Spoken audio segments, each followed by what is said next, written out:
Bonjour, bienvenue dans cette nouvelle vidéo. Aujourd'hui, on va vous montrer comment on s'est occupé des murs et notamment de la face externe des murs en fait. Comment on est passé de la charpente à finalement tout le revêtement et puis à notre bardage extérieur, qui est donc un bardage en bois de peuplier, qui est de fabrication française et qui est un bois qu'on a choisi notamment par sa légèreté. C'est vrai que la plupart des bardages des Tiny sont en red cedar, qui est un bardage qui est aussi très léger, qui avait un coût un peu plus élevé et qui est importé du Canada. Et du coup, nous, on a trouvé du peuplier qui est français, qui est en termes de poids aussi léger et un tout petit peu moins cher. Donc dans un premier temps, on est venu appliquer du pare-pluie tout du long de notre structure. Donc comme on avait fait pour le sol en fait, on est venu tendre bien le pare-pluie tout du long et l'agrafer au fur et à mesure. C'est vraiment ce qui va servir d'étanchéité à la structure, donc il est important qu'il n'y ait pas de fuite, qu'il n'y ait pas de trou dedans, et c'est pour ça qu'au niveau ensuite de chaque agrafe, on est venu mettre un petit bout de scotch, donc toujours notre Tesconvana qui est un scotch très résistant et étanche.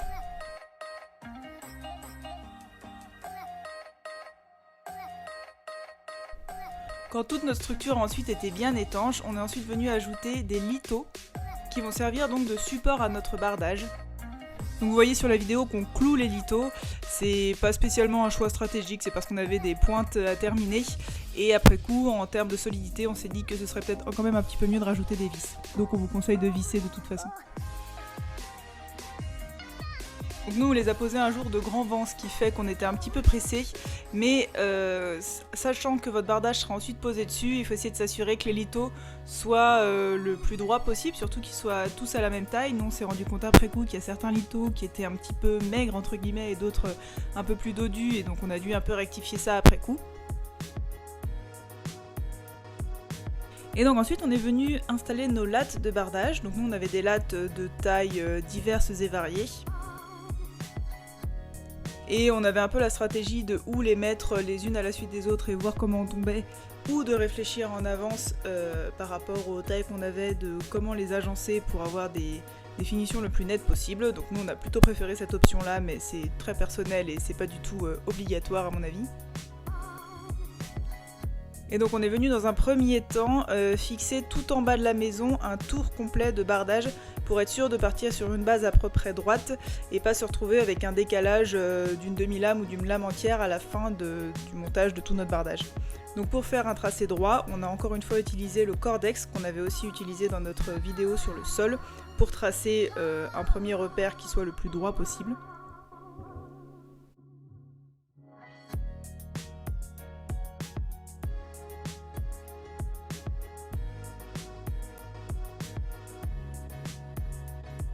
Au niveau du passage des roues de la remorque, on est venu installer de la grille anti-rongeur parce qu'en fait, à cet endroit-là, le bas du bardage n'est pas posé sur le débord de remorque qui nous reste, et donc il y a une sorte de trou où peuvent du coup aller se loger des rongeurs et autres petits animaux.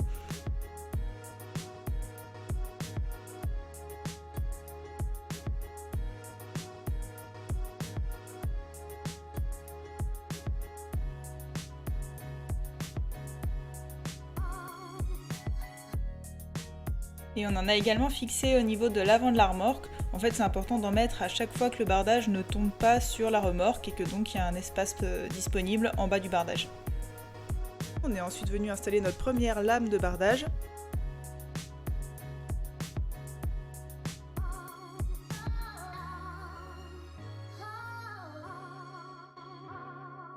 Pour être sûr d'avoir quelque chose de bien droit et de bien stable, on a commencé par visser par endroit notre lame de bardage.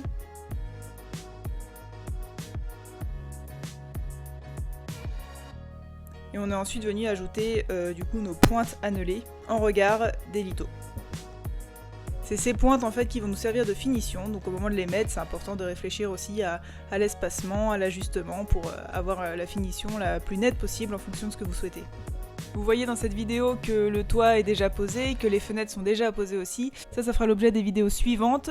J'essaie de faire des vidéos qui puissent regrouper un petit peu des thèmes et qui vous montrent plusieurs étapes à la fois de la construction et pas seulement un petit bout par-ci par-là. Et c'est pour ça que nous on fait la construction un peu cousu décousu, mais l'idée c'est que pour vous ce soit le plus fluide possible.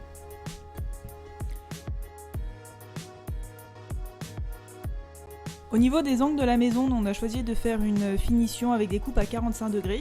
C'est pas du tout une obligation, nous c'est l'esthétisme qu'on a trouvé sympathique comme ça. Et il y a aussi une possibilité de finition avec des joints d'angle si vous voulez quelque chose qui donne un résultat parfaitement net.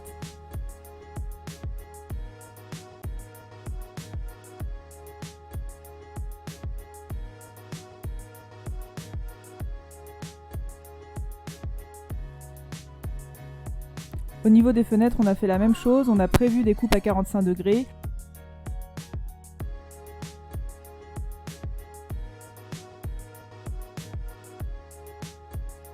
Au niveau des finitions de l'encadrement de la fenêtre, on a d'abord collé nos petites lames de bardage. Puis au début on a commencé à les clouer, mais en fait la lame étant assez légère, assez fine, ça faisait éclater notre bois. Donc du coup finalement on a simplement collé.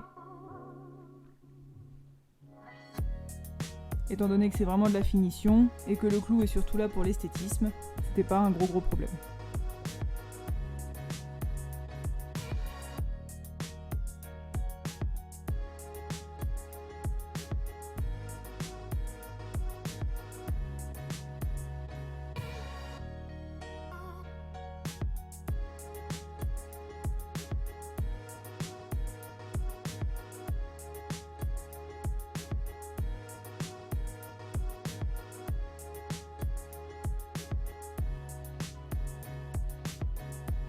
On s'est aussi occupé des portes de notre coffre. Donc le coffre, ce sera une sorte de local technique dont on aura accès par l'extérieur. Et donc on est venu fabriquer 2 ossatures indépendantes. Sur l'extérieur, on est venu les étancher avec toujours notre pare-pluie. On a aussi fixé les gonds à l'extérieur et puis ensuite on s'est occupé du coup de barder nos portes.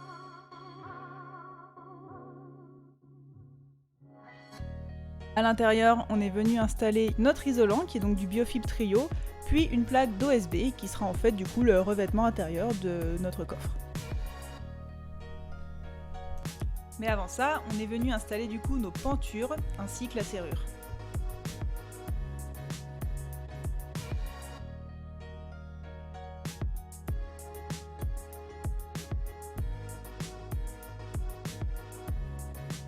Dans le même design que tout l'extérieur de la maison. Donc nos portes de coffre sont isolées puisque ensuite la cloison entre le coffre et l'intérieur de la maison ne sera pas très épaisse et donc finalement au lieu de choisir de faire qu'un seul mur porteur, ce qui aurait finalement pris beaucoup de place dans la maison, on a plutôt 2 cloisons plus fines mais qui sont toutes 2 isolées et l'un dans l'autre on s'y retrouve. On espère que cette vidéo vous a plu, si c'est le cas n'hésitez pas à nous mettre un petit j'aime, à vous abonner à la chaîne pour suivre nos aventures, à mettre un commentaire si vous avez la moindre question ou réflexion. Vous pouvez aussi nous suivre sur Instagram @lemonde-autour. Et on se retrouve très bientôt pour une vidéo où on parlera justement plus en détail du toit et ensuite des fenêtres. A très bientôt!